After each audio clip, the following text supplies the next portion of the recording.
Hello, magandang umaga, tanghali, hapon at gabi sa inyong lahat kung sa mang panig ng mundo kayong naroroon.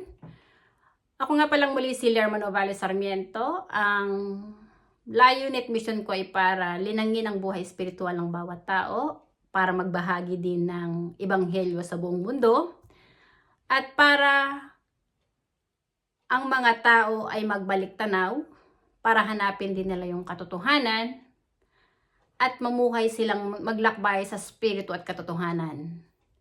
Dahil yung mga mananampalataya ng Diyos ay yung mga taong naglalakbay sa spirito at katotohanan. Sinabi ni Jesus na ang sinungaling ay anak ng demonyo. So dito sa ating mundong ginagalawan, may dalawang klase ng espiritu na naglalaban. Ang espiritong mabubuti at espiritong masasama. At sa araw na to, ang topic ko ay Armageddon. Ang Armageddon ay laban ng espiritual, siyang magaganap sa huling panahon bago pa yung katapusan at ang paghuhukom. At sa araw na to, ang topic ko ay Armageddon, Rodrigo Duterte, Anghel ng Diyos sa lupa.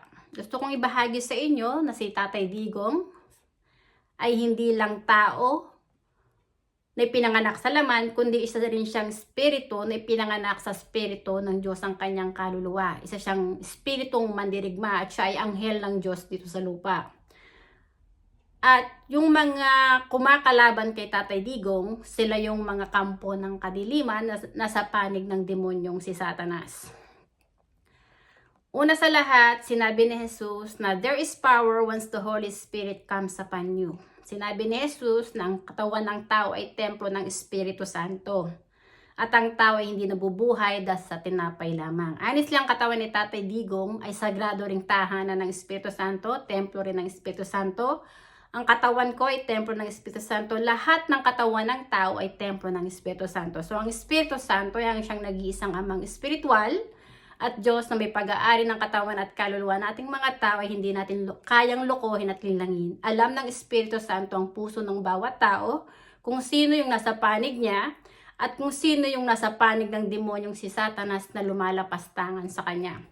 Dito sa aklat na to, nasasabi yung pangalan ni Tatay Digong at siya yung isang spiritual warrior na ipinahayag ko dito. At para patotoo, ipakita ko sa inyo, ang pangalan ni Tatay Digong ay nasasaad sa aklat na to at ang aklat na to ay kalat na rin sa iba't ibang panig ng mundo. President Rodrigo Duterte. Si Tatay Digong ay isang espiritong mandirigma na hindi nakikita ng maraming tao dito sa mundo dahil maraming mga tao ay patay pa rin ang kanilang buhay espiritual. Hindi nila nakikita ang katotohanan sa mga aral ni Jesus na bawat katawan nating mga tao ay templo ng Espiritu Santo at ang Espiritu Santo ang siyang nag-iisang amang espiritual at Diyos na nagbibigay ng buhay sa ating mga tao. Ay siya ring nagsugo kay Jesus para magpahayag ng katotohanan. At bilang isang tinawag ng banal na spirito na magsalita patungkol sa kanya para ipahayag na siya yung nag-iisang Diyos na may pag-aari ng buhay nating mga tao, ipinakita sa akin ng banal na spirito kung sino yung mga nasa panig niya at kung sino yung mga kampo ng kadiliman na nasa panig ng demonyong si Satanas. Maraming mga tao ang nagagalit kay Tatay Digong at sa tingin nila si Tatay Digong ay magnanakaw daw ng kaban ng bayan. Pero kung magbabalik tanong kayo sa history o kasaysayan ng ating bansa, makikita nyo ang katotohanan kung sino talaga yung mga totoong mga magnanakaw. Silang mga kampo ng kadiliman. At bilang isang spiritual warrior, katulad din ni Tatay Digong, ang mission ko ay hubaran ng pagkatao at ng maskara yung mga kampo ng kadiliman na silang mga bulaang propeta na nanliling lang ng kapwa nila para lapastanganin din ang banal na spirito, ang Espiritu Santo na siyang Diyos na nagbibigay ng buhay sa ating mga tao. Honestly, ang ating bansa ay sinakop ng mga Espanyol, gawa ng bulaang propeta na napadpad sa atin na siyang nagdala ng relihiyong Romano-Katoliko na si Ferdinand Magellan. At dahil kay Ferdinand Magellan, ang ating bansa na dating malaya, mapayapa at puno ng pag-asa at ng kaliwanagan ay namuhay sa kadiliman dahil sinakop tayo ng mga Espanyol. Ang relihiyong Romano-Katoliko na dinala ni Ferdinand Magellan ay walang idinulot na kabutihan. Ang ating mga bayani na sina Dr. Jose Rizal, Andres Bonifacio, Melchora Aquino at kung sino-sino pa ay nakipaglaban sa mga Espanyol sapagkat ang mga Espanyol at ang mga Roman Catholic leaders ay mga kampo ng kadiliman. Ang mga pari ay hindi sugo ng Diyos, kundi sugo ng demonyong si Satanas para manlinlang sa mga tao para tumalikod sa Diyos at sambahin ang mga ribolto, santo-santuan at Diyos-Diyosan. Hindi naunawaan ng mga bulaang propeta na to na yung kanilang katawan ay templo rin ng Espiritu Santo at ng Espiritu Santo ay ang Diyos na may pag-aari ng kanilang buhay. Bagkus to mga bulaang propeta, nangahas silang mangaral ang salita ng Diyos na hindi nila tinanggap ang Espiritu Santo sa puso nila ang kanilang Diyos. Maraming mga pari ang inidolo ang kanilang sarili na sila yung kilalaning spiritual father dito sa lupa. Pero nasasaad sa banal na kasulatan, sinabi ito ng Panginoon ni Jesus, na huwag yung tatawagin ang sino mang tao dito sa lupa na inyong ama, sapagkat iisa lang ang inyong ama at iyon ay ang amang nasa langit. Ang ibig ipahiwatig sa talata na to, huwag niyong tatawagin ang sino mang tao dito sa lupa na siyang amang espiritual nyo. Dahil iisa lang ang amang espiritual at iyon ay ang amang nasa langit. Ang ating katawan ay templo ng Espiritu Santo at ang Espiritu Santo ay ang siyang amang nasa langit na siyang ama ni Jesus na nagsugo kay Jesus para magpahayag ng katotohanan na templo ng Espiritu Santo ang bawat katawan ng tao. Alam ng Espiritu Santo, ng banal na Espiritu, na ang mga Roman Catholic leaders ay mga kampo ng kadiliman na lumalapastangan sa kanya, na nanlilin lang ng mga tao para sumamba sa mga ribolto, santo-santuan at Diyos-Diyosan. Si Tatay Digong honestly ay isang spiritual warrior. Anghel siya ng Diyos dito sa lupa. Ang misyon ni Tatay Digong ay pangalagaan ang bawat kaluluwa din ng kanyang kapwa, na yung mga inosente na inaapi ay kanyang ipinagtatanggol. Ang kalaban ni Tatay Digong honestly ay hindi lang mga Roman Catholic leaders, hindi lang ang mga Amerikano na nanakop din sa ating bansa. Kasi ang ating bansa, sinakop tayo ng mga Amerikano pagkatapos tayong sakupin ng mga Espanyol. So ang kalaban ni Tatay Digong dito sa ating mundo ay hindi lang mga Roman Catholic leaders at mga Amerikano, 10 pa ng mga dilawan na silang mga puppet ng mga Roman Catholic leaders at ng mga Amerikano. Honestly, pinahayag sa akin ng banal na spirito na ang mga Roman Catholic leaders ay mga bulaang propeta na sa panig ng demonyong si Satanas, at ang mga Amerikano na mga leaders din na nakikialam sa politika sa ating bansa ay mga kampo ng kadiliman dahil sila yung mga nanakop sa ating bansa na pilit nila tayong dinidiktahan kung anong dapat nating gawin. Sinisikil nila ang kalayaan at kapayapaan ng mga tao sa ating bansa dahil ang gusto ng mga bulaang propeta na sila ang mga Diyos na dapat sambahin dito sa mundo. Well, honestly, yung mga pare, tao din lang sila katulad natin na binigyan din lang ng pansamantalang buhay ng Espiritu Santo. Ang may hawak din ng buhay nila yung Espiritu Santo, pero itong mga bulaang propeta, hindi nila ito naunawaan ang may pag-aari ng buhay nila yung banal na Espiritu. At hindi nila kayang linlangin ng Espiritu Santo. Alam ng Espiritu Santo kung anong mga pinaggagawa ng mga pari. Yung mga taong tanga, hangal, na nasa panig ng mga pari, ng mga Amerikano, at ng itong mga dilawan, honestly, ang puso niya ay wala sa banal na Espiritu, kundi nasa panig ng demonyong si Satanas, na silang naghahari-harian dito sa mundo. Pero honestly, lahat ng mga demonyo, itong mga bulaang propeta, yung mga American leaders, yung mga dilawan, honestly, bilang na naman ang mga kataas at kayabangan nyo. Dahil ang banal na spirito ang siyang lulupig sa inyo. Dahil bawat katawan nating mga tao ay templo ng Espiritu Santo at ito yung propesiya ni Jesus. Na bawat katawan ng tao ay templo ng Espiritu Santo, templo ng Diyos. At tayong mga tao, wala tayong itatago sa Espiritu Santo dahil siya yung lumikha sa atin. So alam ng Espiritu Santo kung sino yung mga tupa niya na nakikinig sa kanyang mga salita, na naging kaisa ni Jesus, na naglalakbay sa Espiritu at katotohanan, na pinapangalagaan ang kaluluwa ng kanyang kapwa. Itong mga pare, honestly, hindi naman kayo hihikayatin ng mga yan na mag-repent kayo, tumalikod sa paggawa ng masama at magbalik loob sa Espiritu Santo. Bagkos ang mga pare, sila pa yung manghihikayat sa inyo na tumalikod kayo sa banal na Espiritu at sambahin nyo ang mga ribolto, santo-santo at Diyos-Diyosan, at sila yung iduluhin nyo na amang spiritual dito sa lupa. Pero yung mga pari, honestly, ang buhay nila, ang may hawak ay ang Espiritu Santo. Narito na tayo sa huling panahon. At maraming mga tao ang patay ang kanilang buhay spiritual dahil hindi naman talaga nila nakikita at nakikilala kung sino nga ba ang totoong Diyos na nagbibigay ng buhay sa sarili nila. Honestly, si Tatay Digong ay isang anghel ng Diyos dito sa lupa. Ang misyon niya ay kalabanin ng mga kampo ng kadiliman na silang naghahari-harian at gumagawa ng kasamaan. Ngayon sa politika sa ating bansa, ang pangalan ni Tatay Digong ay pilit na ibinababa ng mga kalaban niya.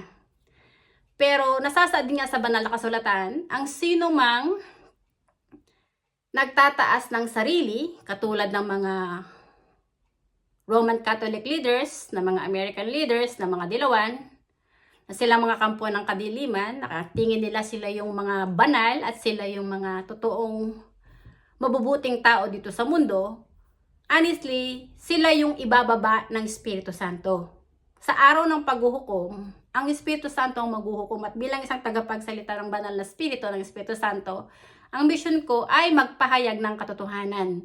Nahatiin kung sino yung mga nasa panig ng Espiritu Santo, ng banal na Espiritu na naglalakbay sa Espiritu at katotohanan na may pagpapahalaga sa kaluluwa ng kanyang kapwa, at kung sino yung mga bulaang propeta, yung mga kampo ng kadiliman, na sila namang nanlilinlang ng kapwa nila para mamuhay ang kaluluwa ng mga tao sa kahirapan at kadiliman. Dahil ang layunin nila ay manipulahin ang mga tao na sila yung dapat sundin at paniwalaan. Pero honestly, ang dapat mo lang paniwalaan ay ang banal na Espiritu at si Jesus, na siyang totoong bugtong na anak ng Espiritu Santo para maging kaisa ka ni Jesus na naglalakbay na may pag-ibig sa iyong kaluluwa at sa kaluluwa ng iyong kapwa.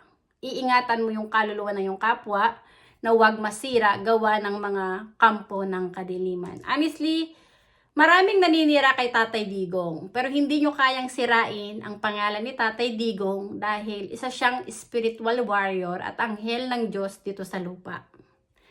Ang mga pare ay mga bulaang propeta, ang mga Amerikano ay mga kampon din ng kadiliman na nanakop sa ating bansa. Sila yung totoong mga magnanakaw.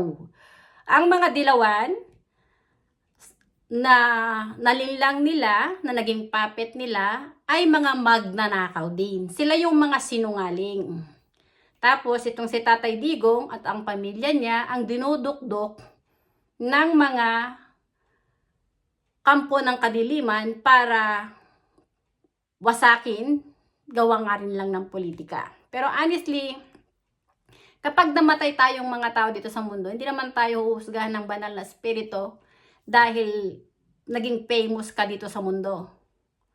Kundi, uhusgahan ka ng banal na Espiritu base sa iyong mga gawa. Anong nagawa mong kabutihan sa iyong kapwa? Paano ka nagsilbi sa banal na Espiritu bilang iyong Diyos? Pinangalagaan mo ba ang kaluluwa ng iyong kapwa? Inibig mo ba ang iyong kapwa gaya ng pag-ibig mo sa iyong kaluluwa, sa iyong sarili? O yung nilinlang mo ang iyong kapwa para kalabanin mo ang Diyos at hikayatin mo mga tao na maging masama? Honestly, ang mga pare, hindi sila mga banal, mga kampon sila ng kadiliman, mga bulaang propeta sila. Narito na tayo sa huling panahon. Ang banal na Espiritu na nagsasalita, dahil ang aking katawan, templo ng Espiritu Santo, siya yung nagbibigay ng buhay sa akin. Ang mission ko ay magpahayag lang ng katotohanan. At bilang tinawag ng banal na Espiritu na maging tagapagsalita niya, ang Espiritu Santo ang nagsasalita kung sino yung mga tao na kanyang mga anghel. Si Tatay Digong ay isang anghel ng Diyos, isang spiritual warrior na ipinahayag ko dito sa aklat na to. At itong aklat na to ay kalat na sa iba't ibang panig ng mundo. Honestly, si dating late President Ferdinand Marcos, yung ama ni Bongbong, isa rin siyang spiritual warrior na napagkaisahan, napabagsakin at wasakin ang kanyang pangalan ng mga Roman Catholic leaders, ng mga Amerikano, at ng mga dilawan. Dahil kinakalaban din ni dating late President Ferdinand Marcos ang mga Amerikano, hindi siya nagpapadiktas ng mga Amerikano, at hindi siya nagpapadikta rin sa mga Roman Catholic leaders. So, itong mga Roman Catholic leaders at American leaders, honestly, sila yung mga kampo ng kadiliman na napadpad sa ating bansa na sila yung naghahari-harian. Yung mga dilawan, yan yung mga naampon nila, naging puppet nila at naging kaisa nila na maghari-harian sa ating bansa. Pero yung mga ulupong na to, bilang na ang kanilang mga araw. Dahil yung kanilang kataas at kayabangan magwawakas na yan. Dahil ang banal na spirito, ang Diyos na makapangyarihan, hindi niya hahayaan ang kanyang mga anghel na masira. Yung mga tao na naging kaisa ni Jesus, ni dating late President Ferdinand Marcos, ni Dr. Jose Rizal, na kumakalaban sa mga pari, mga masasamang tao na nasa panig ng kadiliman. Honestly, kahit mamatay sila, lumisan sila dito sa mundo, ang kanilang kaluluwa ay nasa panig ng Espiritu Santo. Dahil yung kanilang katawan, na templo ng Espiritu Santo, alam ng Espiritu Santo na naglakbay sila sa Espiritu at katotohanan. Kahit wasakin man ng tao ang yung pagkatao dito sa lupa, sa kabilang buhay, ang kaluluwa mo ay tataas ng banal na Espiritu. Dahil alam ng Espiritu Santo naging mabuti kang anghel niya dito sa lupa. Ang buhay natin dito sa mundo ay may simula at katapusan. At ang banal na spirito na nanaan sa katawan ng bawat tao ay ang siyang totoong nag-iisang amang espiritual na nagsugo kay Jesus ay ang Diyos na nagbibigay ng buhay sa ating mga tao ay hindi kayang linlangin ng sino mang tao dito sa mundo. Narito na tayo sa huling panahon. Yung sinasabi ni Jesus na patungkol sa parable of the weeds, yun yung sinasabi niya na yung mga weeds, yung mga masasamang damo na inihasik ng demonyong si Satanas. Ang ating bansa ay ang lupang hinirang ng Diyos. Dumating ang mga Espanyol, ang mga bulaang propeta ng Romano Katoliko na nanlilang sa ating mga ninuno, na nanakop sa ating bansa at naghasik ng kahirap at kadiliman. Dumating din ang mga Amerikano na sila ding mga kampo ng kadiliman na naghari-harian din sa ating bansa at inalipin ang ating mga ninuno.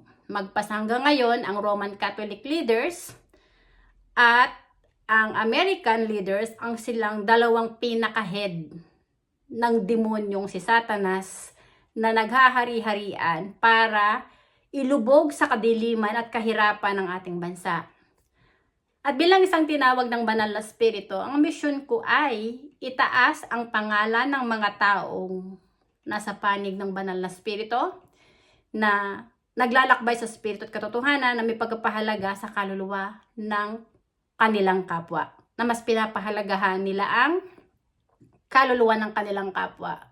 Honestly, yung patungkol sa EJK, extrajudicial killing, naririto din sa aklat na to. At yung extrajudicial killing na sinasabi ng mga dilawan na marami daw pinatay si Duterte, honestly, ipinahayag ko dito na wala yung katotohanan. Yung extrajudicial killing ay gawa-gawaan lang ng mga kampo ng kadiliman na siyang kaaway ni Tatay Digong. Honestly, ang totoong kaaway ni Tatay Digong bilang isang spiritual warrior ay yung mga Roman Catholic leaders na pakialamero sa politika at ang mga Amerikano na pakialamero din sa politika sa ating bansa. Pati yung mga dilawan naging puppet na ng mga Roman Catholic leaders at American leaders na nanakop sa ating bansa. Tayong mga tao, hindi dapat tayong matakot mamatay dito sa mundo dahil traveler lang tayo dito sa mundo. Binigyan lang tayo ng pagkakataon ng Espiritu Santo na maglakbay na pansamantala. Ang Espiritu Santo na nanaan sa katawan ni Jesus, na siya ring nananaan sa katawan ng bawat tao, ay ang siyang Alpha at Omega. Siya yung simula at katapusan. Honestly, ang darating dito sa mundo para maghukom ay hindi si Jesus, kundi mismo ang banal na Espiritu na siyang Ama ni Jesus na nagsugo rin kay Jesus. Si Jesus ay misiya ng banal na Espiritu para hikayatin ang mga tao na magsisi, tumalikod sa paggawa ng masama at magbalik loob sa Espiritu Santo para maging kapatid ni Jesus sa Espiritu.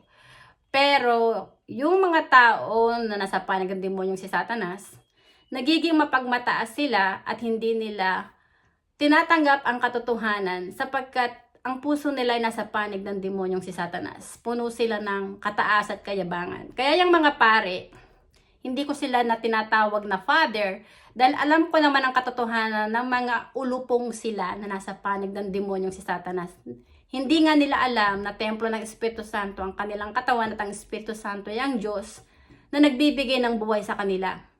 Bagkos tong mga pare, itinaas nila ang sarili nila na silang tawaging father dito sa lupa, which is pinagbabawal din yan at nasasadyan sa banal na kasulatan. Do not call anyone here on earth father, for there is only one Father, and that is the Father that is in heaven.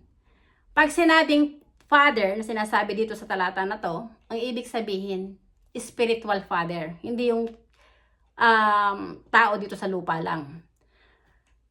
Ang mga pare, honestly, hindi nyo dapat tawaging Father yan, dahil honestly, hindi naman sila naging ama para sa inyo. Hindi sila yung ama ng inyong kaluluwa. Tanging Espiritu Santo lang na sa ating katawan ang siyang amang espiritual ng ating kaluluwa, hindi ang mga pare. At yung mga pare, honestly, ang silang mga kampo ng kadiliman. Nasasaad nga sa banal na kasulatan, sa Ephesians chapter 6 verse 12. For we wrestle not against flesh and blood, but against the power, against the principalities, against the rulers of the darkness in this world, and against spiritual wickedness in high places. Honestly, yung mga Roman Catholic leaders, hindi sila mga banal, hindi sila sugo ng Diyos. Sugo sila ng demonyong si Satanas. Kaya nga yung ating bansa sinakop ng mga Roman Catholic leaders, ng mga Espanyol, ay dahil sila yung mga kampo ng kadiliman na naghahasik ng kaguluhan sa ating bansa, nananakop sa ating bansa, nanililang lang din sa mga tao para hikayatin ang mga tao na sumamba sa mga rebulto, santo-santo na Diyos-Diyosan sa halip na sa banal na spirito na nanahan lang sa katawan nating mga tao. Ang banal na spirito, ang Espiritu Santo na nasa katawan ng mga tao, yung siyang totoong nag-iisang Diyos, ay narito sa ating mundo. Siya yung nagbibigay ng buhay sa atin.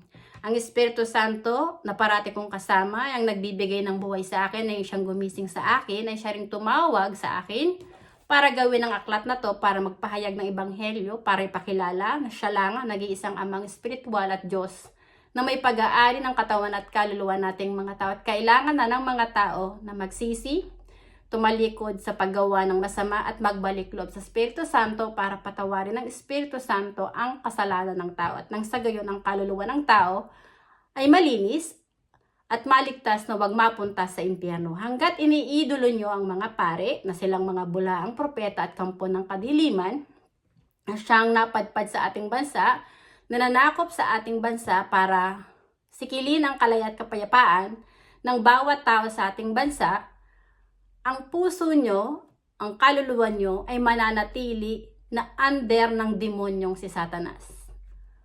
Mga naliligaw ng landas ang inyong kaluluwa. Ang kaluluwa nyo ay tulog at ang inyong buhay spiritual ay patay. Dahil hindi nyo kilala kung sino kayo at kung saan kayo nagmula at kung sino talaga ang totoong Diyos na nagbibigay ng buhay sa inyong sarili. Bilang isang spiritual warrior na sinugo din ng banal na spirito na magpahayag ng katotohanan, ang misyon ko ay hubaran ng maskara at pagkatao yung mga demonyo na silang mga nagbabanal-banalan dito sa mundo. Honestly, si Tatay Digong ay isang anghel ng Diyos dito sa lupa. Ang misyon niya ay kalabanin ng mga kampo ng kadiliman na silang naghahari-harian na pakialamero din sa politika sa ating bansa. Ang mga dilawan kayo, sina Trillanes, yang sina Risa Hontiveros, wala kayong itatago sa banal na spirito dahil ang katawan nyo ay templo rin ng Espiritu Santo. Yung lahat ng mga kahayupan yung pinagagawa, open book yan sa mata ng Holy Spirit. Alam ng Holy Spirit na ang puso nyo ay nasa panig ng demonyo. Kaya kayong mga Judas, mag-repent na kayo. Dahil yung mga tulad nyo, ang may mga sakit ang inyong kaluluwa. Kayo ang nangangailangan ng doktor para pagalingin. Dahil kayo yung mga masasama tao na ang kaluluwa ay nasa panig ng demonyong si Satanas. Bilang na ang araw ng kataasan ng mga Roman Catholic leaders at ng mga Amerikano. Honestly, ang Holy Spirit gumagalaw na sa ating mundo. Nagpapadala siya ng mga natural disasters. Unang atake na ginawa ng Panginoon para parusahan ng mga tao ay ang COVID-19. Honestly, babala na yan ng Holy Spirit, ng Espiritu Santo sa mga tao, na siya, ang Alpha at Omega, ay ang Diyos na makapangyarihan na may pag-aari ng buhay ng tao. Kaya maraming namatay na tao dito sa mundo gawa ng COVID-19 ay dahil binawi na ng Espiritu Santo ang kaluluwa sa katawan nila. Kaya sila namatay at lumisan dito sa mundo. At bilang isang tinawag ng banal na spirito, ang layunin at mission ko ay gisingin ang puso't isipan nyo, ang diwa nyo, natanggapin ang katotohanan, ang ebanghelyo ni Jesus sa puso nyo na templo ng Espiritu Santo ang inyong katawan. At bilang tao, hindi kayo mabubuhay at iiral dito sa mundo kung walang presensya ng Espiritu Santo. Dahil ang katawan na walang Espiritu ay patay. Ako, mamatay man dito sa mundo, hindi ko yan kinakatakutan. Dahil alam ko, na traveler lang ang kaluluwa ko dito sa mundo. Ang totoong tahanan ng aking kaluluwa ay hindi dito sa lupa, kundi sa kaharian ng Diyos ama sa langit, kung saan naroon na ngayon si Jesus. Dahil si Jesus, naging traveler lang din dito sa mundo. Nung siya'y narito pa sa lupa, naging tagapagsalita rin siya ng banal na spirito para magpahayag ng katotohanan. Pero pinatay siya ng mga bulaang propeta, ng mga pari, ng saling lahi ni Abraham, ng mga Hudyo, dahil hindi nila tinatanggap ang katotohanan na si Jesus ay Mesiya ng Diyos at anak ng Diyos. Pero yung sina Abraham, yung mga tao na napapatay kay Jesus, matagal na rin silang patay at lumisan dito sa mundo. Pero pinahayag sa akin ng banal na spirito dahil mga demonyo sila na nasa panig ng demonyong si Satanas, na silang pumatay sa kanyang bugtong na anak. Yung mga tao na yon na nagparusa at pumatay kay Jesus sa krus, ang kanilang kaluluwa ay nasa impyerno. Dahil ang una nilang winalang niya ay hindi si Jesus, kundi mismo ang banal na spirito na nananahan sa katawan ni Jesus. Tayong mga tao, wala tayong itatago sa banal na spirito. Kaya hinihikayat ni Jesus ang mga tao na magrepent. Huwag nang gumawa ng kasalanan. Dahil ang Espiritu Santo ang may hawak ng buhay natin. Ang Espiritu Santo ang siyang naguhukom. Na siyang maghihiwalay sa kanyang mga tupa at sa mga kambing na nasa panig ng demonyong si Satanas. Alam ng Holy Spirit, ng Espiritu Santo, kung sino ang kanyang mga tupa. Si Jesus ay ang kordero, ang tupa ng Diyos na sinugo ng banal na spirito para magpahayag ng katotohanan ng ebanghelyo sa buong mundo. Para ipaalam sa mga tao na templo ng Diyos, templo ng Espiritu Santo ang katawan ng tao at ang Espiritu Santo lang nananahan sa ating katawan ang siyang dapat nating sambahin, purihin, ibigin ang higit sa lahat, paglingkuran, at siya nating kilalaning ating amang espiritual para maging kaisa tayo ni Jesus na ipinanganak sa Espiritu at anak ng Diyos. We are in the last days and many people are not aware that God is here now and God is the one who's giving life to humans. Many people, their spirit are sleeping and they're not aware that the Holy Spirit is indwelling in their body, is the Almighty Father, the Heavenly Father that has sent to Jesus Christ is living as well in their body. That's why they live, move, and have their being to travel in this world. The Holy Spirit is the Alpha and Omega, the omnipotent, omnipresent, and omniscient living God is giving life to us humans, is the Lord of hosts is giving life to us, is the God that is not mocked. Ang Holy Spirit, hindi yan kayang linlangin ng sino mang tao. Maraming tao ang pumupunta sa impyerno, ang kanilang kaluluwa dahil mas inidulo nila ang mga bulaang propeta ng Romano Katoliko na silang kinikilala na amang spiritual nila. Kaya Father ang tawag nila. Pero hindi naunawaan ng mga tao na to na ang nagbibigay ng buhay sa sarili nila ay mismo ang banal na spirito na nananaan sa kanilang katawan. Narito na tayo sa huling panahon. Rodrigo Duterte is a man with faith, a spiritual warrior, that his battle is not against flesh and blood, but against the rulers of the darkness in this world. The Roman Catholic leaders and the American leaders are the rulers in this world, who is the wicked people who invaded our nation.